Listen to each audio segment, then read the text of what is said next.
Hola, ¿qué tal? Qué gusto que se conecta con nosotros a otro curso más de la Escuela de Desarrollo Cristiano de la Iglesia Bíblica Torrefuerte. Damos muchas gracias a Dios porque nos acompaña por esta decisión que usted toma de querer estudiar más en la palabra, de querer aprender más de la palabra y obviamente de querer conocer más a nuestro Dios. En verdad agradecemos mucho el favor de su confianza. Y bueno, pues queremos darle la bienvenida a este curso que estudia el Evangelio de Lucas. En este caso estudiaremos la primera parte del Evangelio. La verdad es que es un Evangelio que tiene mucha riqueza y que nos obliga a darlo prácticamente en dos cursos, 12 sesiones por cada curso. Pero créame que serán sesiones que se pasarán muy rápido por la riqueza que tiene este precioso evangelio. El tercer evangelio de los cuatro que registra el Nuevo Testamento, uno de los evangelios también conocido como evangelios sinópticos, que junto con Mateo y con Marcos presentan temáticas muy similares, de ahí que se les conoce como los evangelios sinópticos, a diferencia del evangelio de Juan, que lleva otra estructura, lleva, digamos, una temática un poquito diferente, ¿no? Y bueno, pues si me lo permite, quiero hacer una breve oración y arrancamos con nuestro curso del Evangelio de Lucas. Vamos a orar. Bendito Dios, te damos muchas gracias por cuanto eres bueno, Padre. Gracias por el privilegio de poder estudiar tu palabra, de poder, Señor, meditar en todos aquellos hechos que describen la maravillosa obra de tu Hijo Jesucristo. Padre, que no sea mi sabiduría, que no sea mi filosofía, Padre, que sea solamente tu palabra, tu Espíritu Santo, dándonos, Señor, la iluminación, Padre, el poder entender las cosas de tal manera que nuestras vidas sean impactadas y podamos vivir para glorificar tu nombre, para que otros puedan glorificar tu nombre a través de lo que tú haces en nosotros. Te lo pedimos encarecidamente en Cristo Jesús. Amén. Muy bien, pues entremos de lleno, entremos en materia a lo que es nuestro curso, el Evangelio de Lucas. Este curso está basado precisamente en un comentario bíblico de Ediciones Las Américas, que es Verdadero Dios, perdón, Verdadero Hombre, Verdadero Dios. Es un comentario escrito por Alberto Platt. Alberto Platt, un gran hombre de Dios, que llegó a ser presidente emérito de CAM International y que bueno, pues en 1962 él va a obtener su doctorado en teología, nada más y nada menos que en el Seminario Teológico de Dallas, ¿no? Estamos hablando de una institución de mucho respeto en el área. Y bueno, pues eh, Alberto Platt es una persona que obviamente por este ministerio que va a desempeñar en CAM International, que es un movimiento evangelístico muy fuerte en Centroamérica, pues va a vivir algunos años ahí en Guatemala, ¿no? Va a ser presidente del Seminario Teológico Centroamericano, el CETECA, y bueno, pues ha escrito muchos libros y ha participado en muchas conferencias y nos regala este maravilloso comentario del Evangelio de Lucas. De hecho, tengo aquí en mis manos el libro, que como usted puede ver, un libro pues pequeñito, en realidad es pequeñito, pero vaya que qué libro. Como todos los de esta serie de Ediciones de las Américas, esta serie de comentarios bíblicos de cada uno de los libros de la Biblia. Si usted ha tomado curso con nosotros, sabe que no tienen desperdicio estos libros, que encierran grandes verdades de una manera concisa, ¿no? Claro que hay otras opciones para aquellos que les gusta profundizar, comentarios bíblicos más extensos, como el caso de los comentarios de Samuel Pérez Millós, pero pues estamos hablando ya de obras de 800, 900 páginas ¿no? Pero bueno, para un curso de 12 sesiones como es el nuestro, pues creo que nos queda muy bien, no tienen desperdicio estos comentarios. Y precisamente el autor maneja 12 capítulos que usted los está viendo aquí, los tengo de este lado, están descritos en esta lista, que empatan muy bien con las 12 sesiones de nuestros cursos de Escuela de Desarrollo Cristiano. Por lo tanto, iremos viendo en cada sesión un capítulo de este libro de Verdadero Hombre, Verdadero Dios, de Alberto Platt, para de esta manera meternos de lleno en el Evangelio, ¿no? Y entonces, pues la primera sesión de hoy, el autor la ha denominado A Teófilo con Amor, que es el destinatario de este Evangelio. Y entonces vamos a empezar a comentar acerca de algunas generalidades del Evangelio. Prácticamente hoy solamente vamos a estudiar los primeros 4 versículos del Evangelio, ¿no? Un evangelio de, si no me equivoco, 24 capítulos. Son 24 capítulos del Evangelio de Lucas. Y usted va a decir, hermano, y solamente vamos a ver 4 versículos. Pues no vamos a acabar el Evangelio. Bueno, recuerde que está en 2 cursos. Pero créame que sí, sí vamos a avanzar bastante. Siguiendo el plan del libro, nosotros vamos a llegar al capítulo 11 en esta primera etapa, cuando se abra el curso de Lucas parte 2, pues veremos a partir del capítulo 12 al 24, ¿no? Entonces tenga usted confianza de que sí, sí vamos a cubrir los temas, pero iniciemos primero con los 4 primeros versículos, y para eso también obviamente hay que dar un panorama del Evangelio, ¿no? Obviamente el autor, aunque no presenta su nombre, porque si usted lee tanto el libro del Evangelio como el libro de los Hechos de los Apóstoles, ¿no? Que sabemos son autoría de Lucas, él nunca presenta su nombre, ¿no? No es como Pablo, por ejemplo, que dice, yo, Pablo, apóstol de Jesucristo, a la iglesia que está, lo hacen muchos otros autores, eh, no lo hace el Evangelio ni el libro de los Hechos de Lucas. Por ahí hay quienes llegaron a decir que Hebreos tampoco lo hace, y un candidato posible de haber escrito Hebreos también es Lucas, ¿no? Como Lucas no se presentó en su Evangelio ni en el libro de los Hechos, entonces quizá también él escribió la epístola a los Hebreos.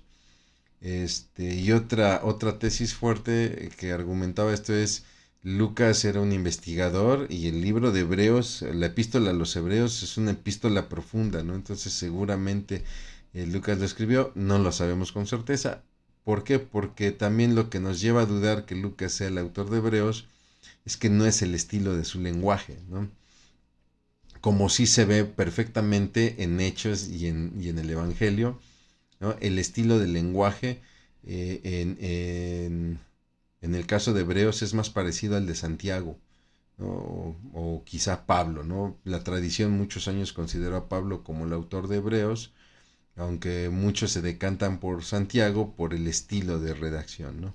Pero bueno, regresando al que nos compete, que es el de Lucas, el Evangelio de Lucas. De hecho, el nombre de Lucas aparece en los escritos de Pablo, pero no en el Evangelio ni en el libro de Hechos, ¿no? Lucas fue compañero de Pablo, ¿no? De hecho, siempre que hay una narración, vamos a ver cómo Lucas siempre escribe con Pablo de nosotros, ¿no? Usa mucho el término nosotros, dándonos a entender que ahí estaba presente Lucas con Pablo en muchas de las situaciones que se nos narran en Hechos, ¿no? Estamos hablando de un médico de profesión. Lucas, el médico, se le menciona en Colosenses, si no me equivoco, como el médico amado, ¿no? Aunque muchos hablan de que posiblemente también era pintor, pero pues en realidad no conocemos alguna pintura que se le atribuya a Lucas, pero por algunos testimonios que llegaron a dar en la iglesia primitiva, se dice que también tenía el oficio de pintor, ¿no? Y bueno, pues eh, le repito, es indudable la autoría tanto del Evangelio como del libro de los Hechos. Hay una relación tan solo en el destinatario, porque los dos son escritos al mismo destinatario. En este caso, Teófilo, que es un alto oficial, un oficial de alto rango, de eh, le iba a decir un oficial griego, pero eso daría a entender que del ejército griego, no, los griegos ya para esta fecha ya habían sido derrocados por los romanos, ¿no? Más bien de características de rasgos griegos, ¿no? De nacionalidad griega, rasgos griegos, ¿no? Pero lo más importante es que Teófilo es un creyente, ¿no? Pese a que es una persona que no es judía, este, y que goza de cierto estatus social y hasta político, es creyente, ¿no? Mientras que para muchos romanos el cristianismo era un absurdo, ¿no? ¿Cómo me hablas de un Dios creador y cómo me hablas de, de, de un hombre que ha resucitado cuando la única verdad es la conquista a través de la guerra, ¿no? Entonces se vuelve significativo que un personaje como Teófilo haya sido creyente, y Lucas le escribe tanto el Evangelio como el libro de los Hechos, que hay quienes dicen es una sola obra que después se apartaron, hay quienes dicen no, fueron dos obras escritas en tiempos diferentes, ¿no? Una como continuación de la otra. La fecha aproximada de escritura, bueno, se cree que fue antes del libro de los Hechos. Si Hechos se escribió en el 61 después de Cristo, quiere decir que entonces Lucas escribió su evangelio antes, posiblemente en el 58, ¿no? Que, es decir, Lucas escribió en el tiempo en el que Pablo había sido encarcelado en Cesarea Marítima, donde gobernaba Festo, ¿no? Pablo es llevado ante el tribunal, es enjuiciado y él apela a César, pero es presentado ante Festo, que en ese momento lo visitaba Agripa y Berenice, que ellos gobernaban en la otra Cesarea, en la Cesarea de Filipos, ¿no? Y bueno, algo característico que tiene el Evangelio de Lucas y el libro de los Hechos, obviamente, es que son libros escritos por un no judío, ¿no? Eh, es cierto, por ejemplo, el caso de Pablo, él era judío, él practicaba, por así decirlo, la religión judía. Los apóstoles nunca se vieron como ya dejamos de ser judíos y ahora somos cristianos, ¿no? Nosotros somos judíos, pero ya no nos regimos sobre la ley.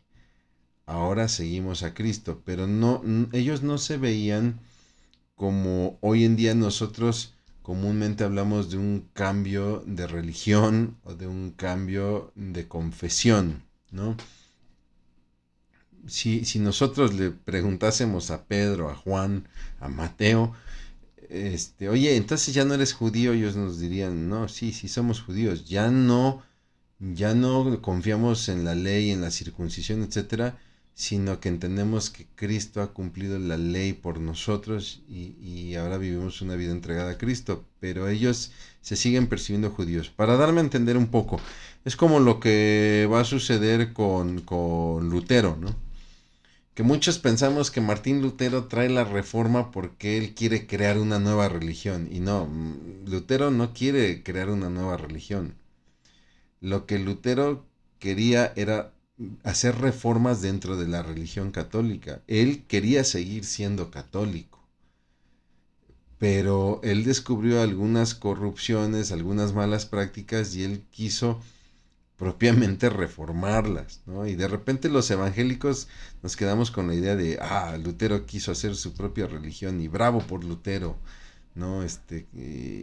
Porque no siguió el catolicismo y creó su propia religión, el luteranismo, ¿no? Y no, en realidad Lutero se sigue percibiendo a sí mismo como católico, pero no toleraba algunas prácticas corrompidas del catolicismo de esa época, ¿no? Porque él, por ejemplo, seguía creyendo en el bautismo de los infantes, ¿no? Que fue un tema de conflicto con Zwinglio, ¿no? Entonces, lo curioso es que el libro de los Hechos y el Evangelio son escritos por Lucas, que él sí no profesa la religión judía, pero sí va a recibir la fe en Cristo y va a caminar de acuerdo a la fe en Cristo, ¿no? Es una característica muy interesante de estos escritos, ¿no? Bueno, el propósito de este evangelio es confirmar la fe de Teófilo, obviamente, ¿no? Y presentar a Jesús como el Hijo de Hombre, el Hijo del Hombre, ¿no? Nosotros vamos a encontrar referencias a Jesús como el Hijo de Dios o el Hijo del Hombre, ¿no? ¿Y por qué los autores bíblicos presentan a veces a Jesús como el Hijo del Hombre, le llaman Hijo del Hombre o a veces le llaman Hijo de Dios? Porque con esto quieren enfatizar la doble naturaleza de Jesús. Jesús es 100% humano y Jesús es 100% Dios. Posee naturaleza 100% divina y posee naturaleza 100% humana. Esto es algo que en términos de filosofía se conoce como la hipóstasis, ¿no? O la unión hipostática. Es decir, cuando dos esencias conviven en un mismo ser, ¿no? Es un término muy usual en el neoplatonismo, pero por favor no me malinterpreten, no estoy tratando de explicar la Biblia desde la filosofía helénica, que no apuntan en direcciones opuestas. Simplemente podemos decir que estamos tomando nada más el término prestado, ¿no? El neoplatonismo afirmaba que cuando una cosa poseía dos naturalezas, que a veces hasta parecían distintas, opuestas, se creaba algo que se conoce como unión hipostática. Ese término lo tomarán los primeros padres de la Iglesia para explicar la naturaleza de Cristo, que es una unión hipostática que presenta su naturaleza perfectamente humana y también su naturaleza perfectamente divina. De ahí que entendemos el nombre de este comentario bíblico: verdadero hombre, verdadero Dios. Jesús es verdaderamente hombre, hijo del hombre, y es verdaderamente Dios, el Hijo de Dios. Y en ese sentido, Lucas en su evangelio se va a decantar más hacia la perfecta humanidad de Jesús. No quiere decir que no reconozca la perfecta deidad de Jesús, pero él va a tratar de decantarse más hacia la humanidad por el público al cual él está escribiendo, ¿no? Él está escribiendo a un no judío, que es Teófilo, y normalmente los autores bíblicos escribían, si bien es cierto, escribían a un determinado, a una determinada persona, a una determinada comunidad, sabían que esos escritos iban a ser compartidos para más gente y entonces sabían que iban a tener más lectores. Entonces, lo que va a suceder con Lucas es que le va a escribir a gentiles, es decir, gente que no nació en Israel, pero que no practican el judaísmo. A diferencia, por ejemplo, de Marcos. Marcos también le escribe a gentiles, es decir, gente que no nació en Israel, pero que fuera de Israel sí van a practicar la religión judía. Mateo va a escribirle a los judíos que viven en Israel, ¿no? Entonces, la tendencia del enfoque es distinta. Mateo va a escribir su evangelio presentando a Jesús como el rey de Israel, ¿no? Para un público que le interesa el reinado de Israel. Escribirle a los gentiles que no son judíos que Jesús es el rey de Israel, pues no hubiese tenido tanto impacto, ¿no? Marcos presenta a Jesús como el siervo de Dios. ¿Por qué? Porque es importante para aquellos que no viven en Israel, pero que profesan la religión judía, ver que estas leyes sacrificiales, etcétera, que aprendieron, ahora son cumplidas en Cristo Jesús. Juan es más íntimo en su evangelio, nos presenta a Jesús como el Hijo de Dios, ¿no? Juan está muy decantado en, en confirmar y en comprobar que Jesús es Dios y es el Hijo de Dios, para contrarrestar algunos movimientos de su época de corte gnóstico o docetista, ¿no? Que hoy en día es muy útil para contrarrestar a estos movimientos arrianos modernos, como es el caso del grupo llamado Testigos de Jehová, que no reconocen la deidad de Jesús. Ellos dicen que Jesús fue simplemente un profeta, ¿no?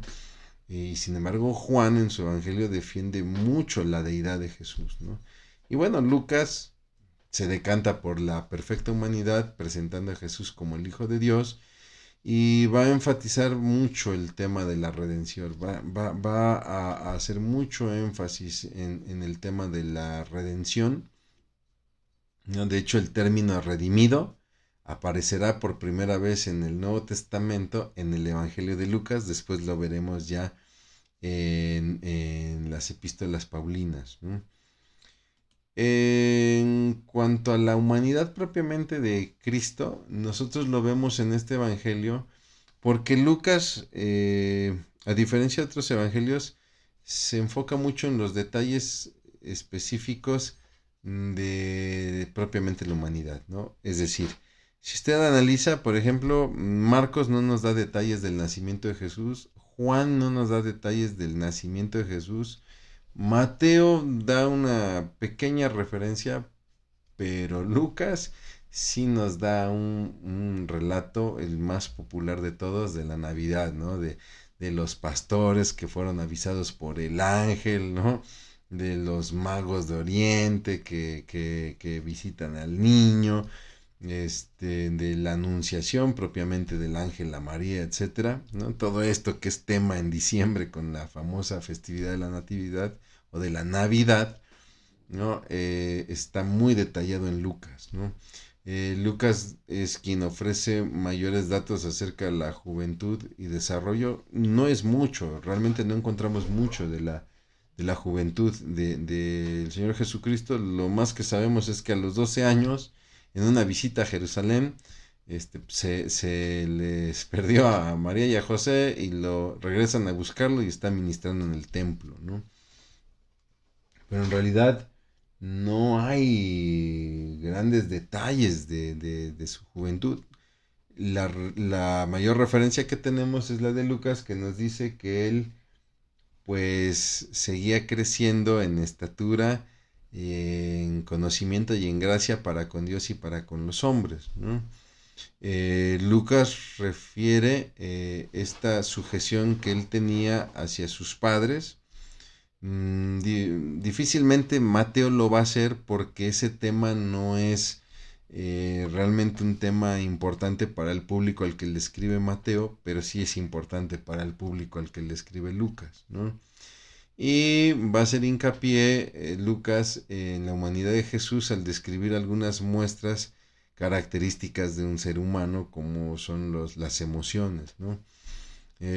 También va a hacer mucho hincapié en vida social y es así que Lucas va a describir muchas de las actividades sociales que hará Jesús, como es el comer con Simón, el fariseo, con María, con Marta, los hermanos de Lázaro, con algunos otros fariseos que no dan nombre, ¿no? Pero que lo invitaban a comer, con el propio Saqueo, ¿no? Aquel que estaba en un árbol y que lo llama porque dice es necesario que hoy coma contigo en tu casa, ¿no? Con los discípulos de Emaús, de hecho una vez que ha resucitado, él come con los discípulos de Emaús, perdón, y come también con los apóstoles, ¿no? Y es curioso cómo Lucas hace mucho hincapié en estas situaciones cotidianas que para usted y para mí es muy cotidiano. Si yo le digo, ay, ayer fui a comer con tal hermano o ayer me invitó a comer tal hermano, pues es muy cotidiano para usted y para mí. pero que en Jesús adquiere un significado especial porque muchos tienden a sobredimensionar la deidad de Jesús, ¿no?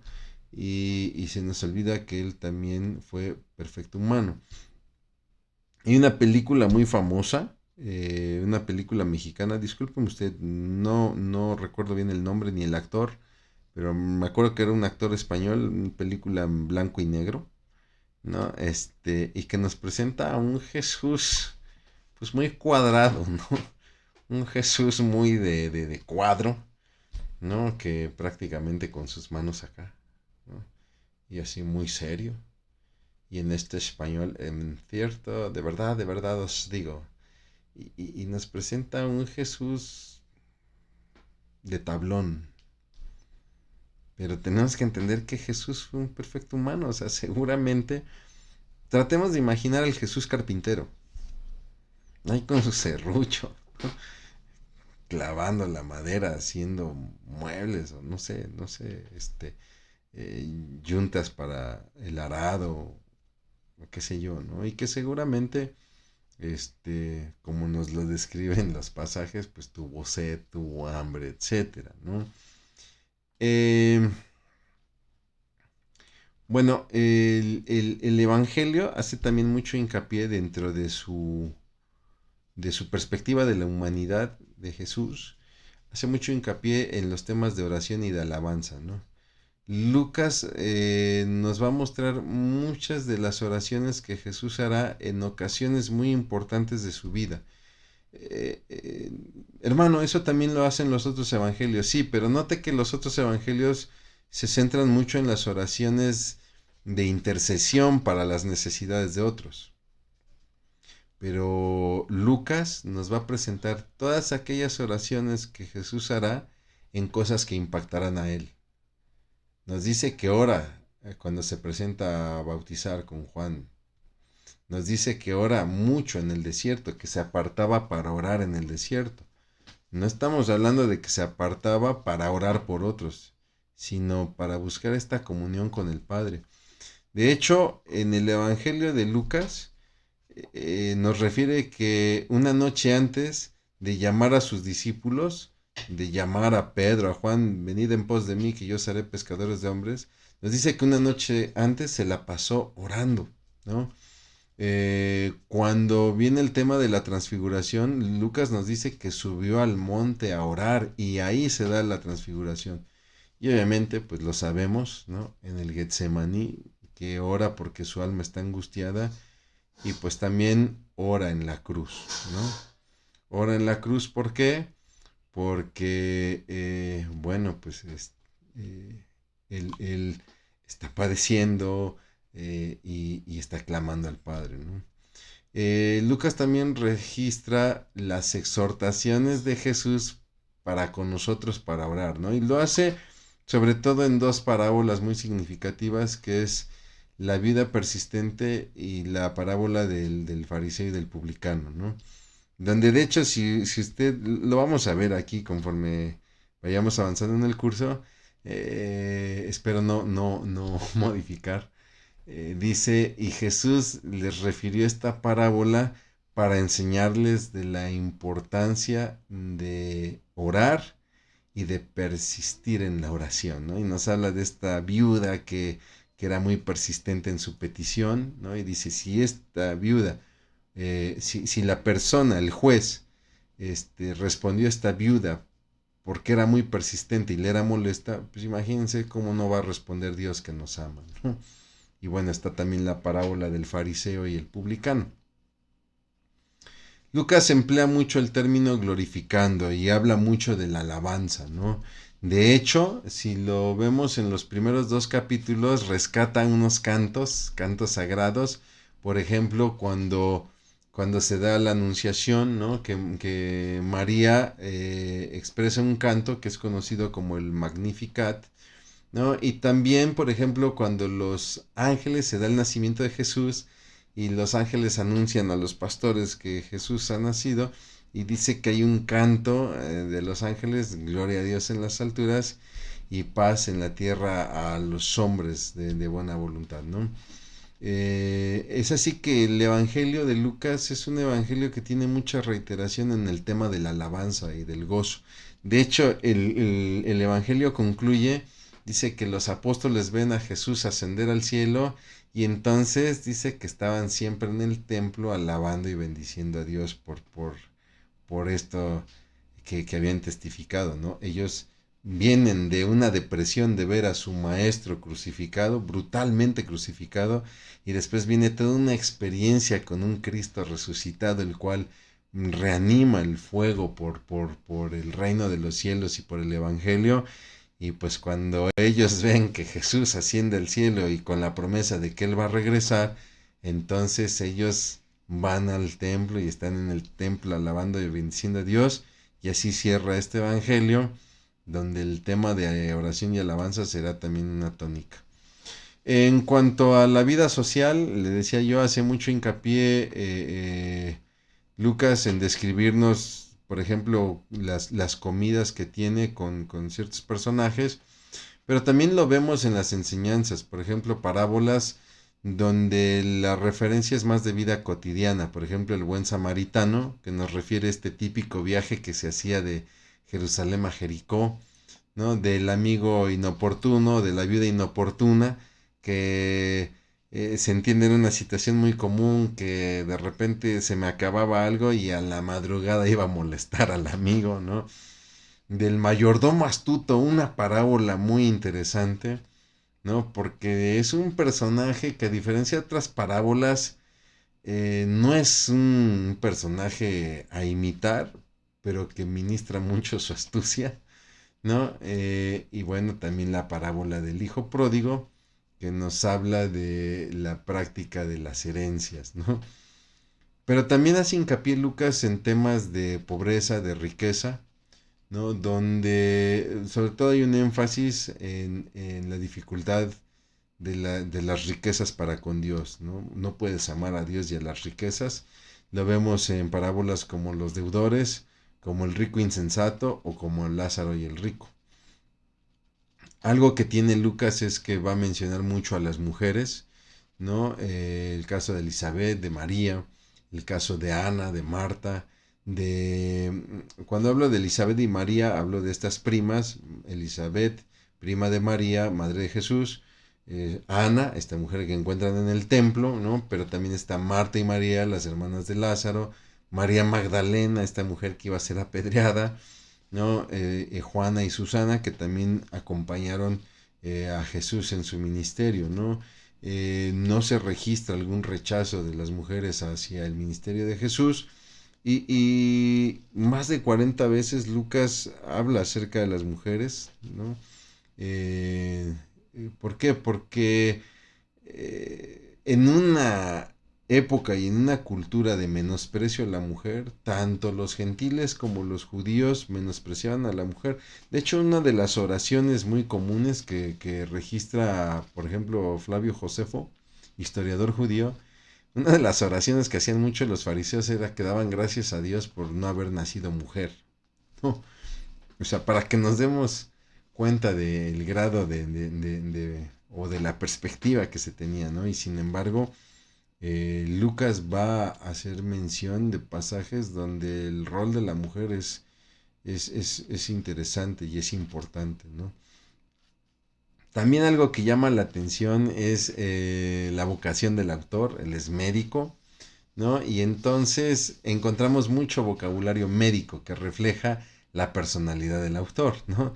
Donde habla o expresa ideas muy relacionadas a su profesión.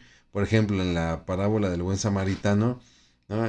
Cómo describe que se da el vendaje de las heridas, ¿no? Y cómo se da la curación con aceite y vino.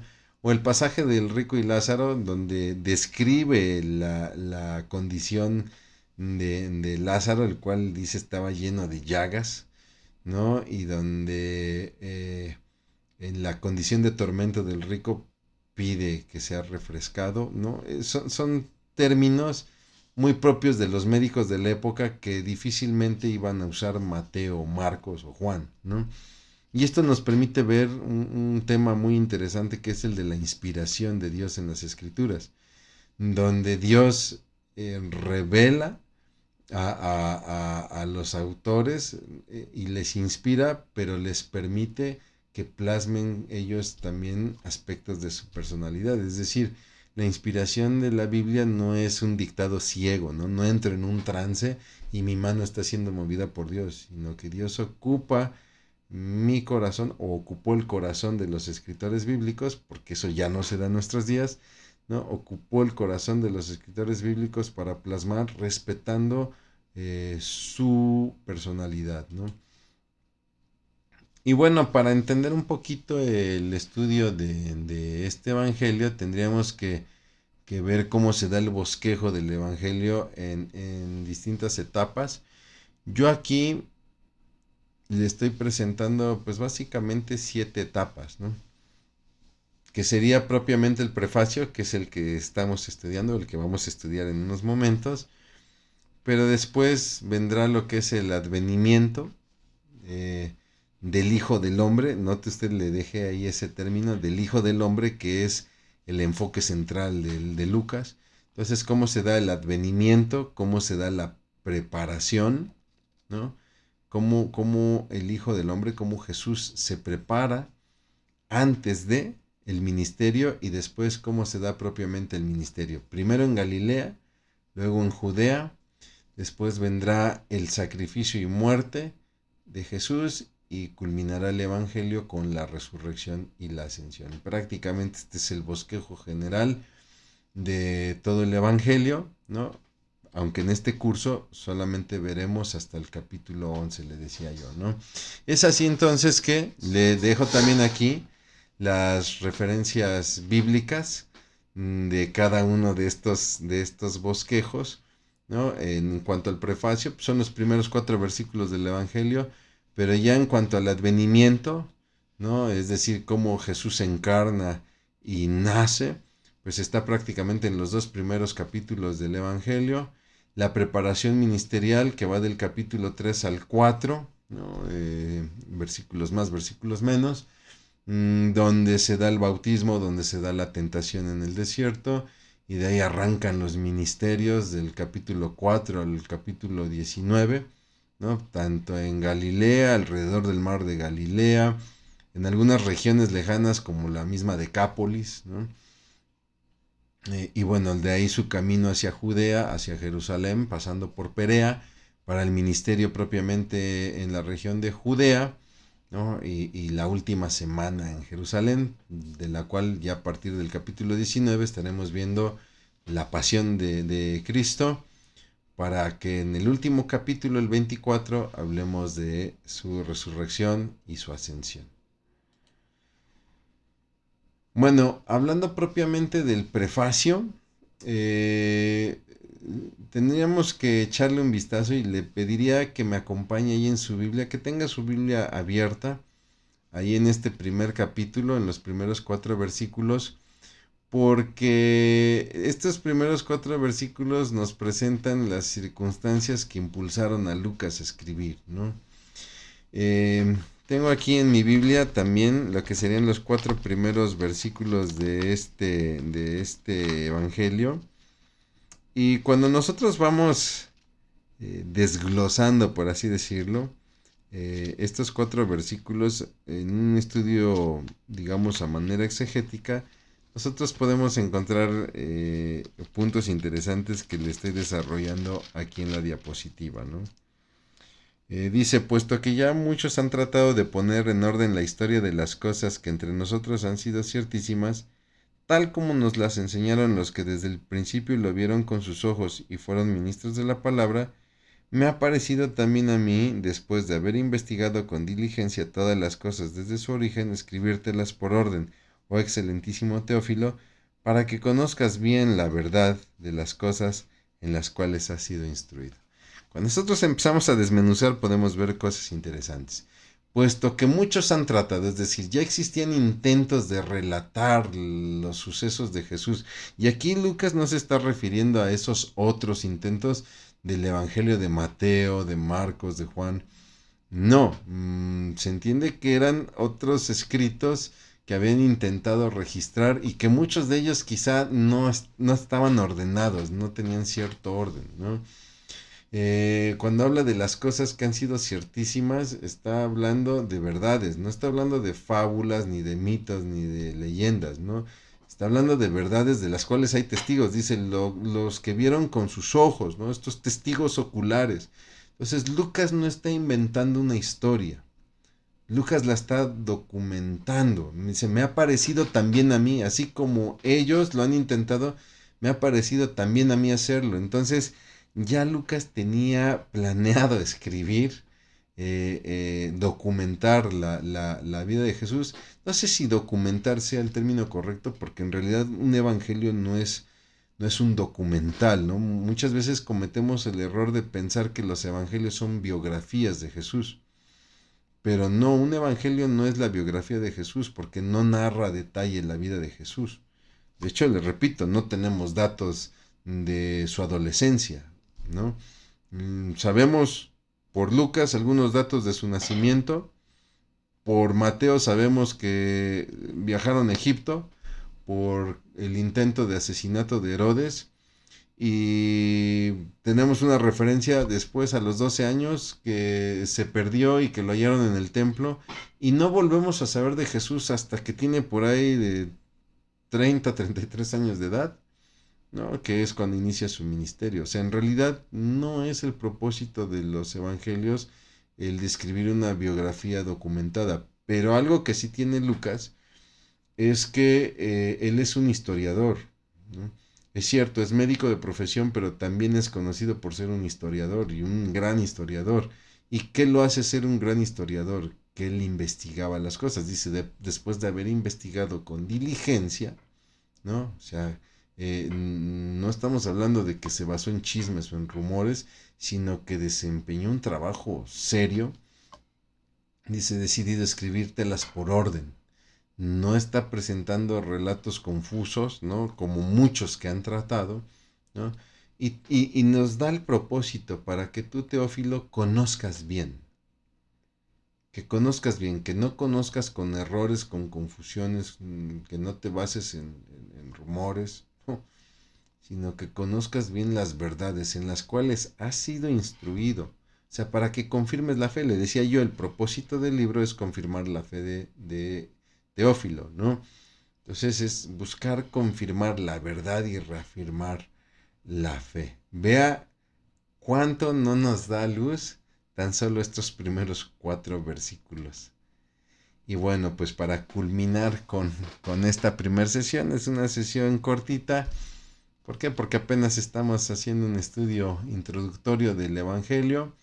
Ya cuando entremos de lleno a las narraciones, las narraciones del ministerio de Jesús y a las enseñanzas, sobre todo en las parábolas, bueno, ahí sí ya profundizaremos y tardaremos un poco más. Pero bueno, para cerrar la clase de hoy, lo quiero dejar con al menos estas 3 preguntas para reflexionar. ¿Qué seguridad le brinda a usted saber que Jesús es el Hijo de Dios? ¿Qué impacto tiene en su vida saber que Jesús es el Hijo de Dios? ¿Cómo cree usted que impacta en su cristianismo el hecho de que Jesús es el Hijo de Dios? Lo que me lleva a la otra pregunta, ¿no? ¿Qué seguridad le brinda a usted saber que Jesús es perfecto hombre? Ok, sé que es el Hijo de Dios, sé que es perfectamente divino, y eso impacta en mi vida de esta manera, ¿no? Bueno, ¿qué impacto tiene saber que Jesús es perfecto hombre? ¿Y cómo busca usted indagar acerca de las verdades espirituales? Lucas nos deja un ejemplo maravilloso, ¿no? Porque al menos Lucas nos dice aquí en su palabra, ¿no? Me ha parecido también a mí, después de haber investigado con diligencia. ¿Cómo estudia usted y reflexiona usted las verdades espirituales? ¿También investiga con diligencia o se deja llevar por rumores? Yo en verdad me gozo porque usted ha tomado esta decisión de estudiar este curso, porque al estudiar un curso, ¿no? Un curso bíblico, en este caso pues es de la Escuela de Desarrollo Cristiano, pero no por el hecho de que sea de la Escuela de Desarrollo Cristiano, ¿no? Es por el simple hecho de, de, de querer indagar más en la Biblia, ¿no? Eso es lo que hace que el ejercicio sea con diligencia. Es muy fácil negar a Dios porque simplemente no quiero conocer a Dios o hablar de Dios. Entonces es muy fácil negar a Dios. Pero qué importante es indagar verdades espirituales con diligencia. Mi hermano, mi hermana, pues yo le agradezco mucho el que me haya acompañado en esta primer sesión de nuestro curso El Evangelio de Lucas. Yo lo espero para que me acompañe en la segunda sesión donde arrancaremos ya con los primeros temas. Le pido por favor encarecidamente que esté usted leyendo el Evangelio y bueno, haré una breve oración para concluir con esta sesión. Acompáñeme, por favor. Bendito Dios, Padre, te damos muchas gracias, mi Señor, por cuanto eres bueno, Padre. Gracias por tu palabra, mi Dios. No dejamos de pedirte que seas tú guiándonos, Padre, que seas tú llevándonos, Padre, a través de tu palabra, mi Señor. Bendice a todos aquellos que están tomando este curso, que sea de impacto también, mi Dios. Señor, ayúdanos a vivir una vida agradable para ti. Te damos gracias en Cristo Jesús. Amén. Mi hermano, Dios le bendiga mucho. Muchas gracias.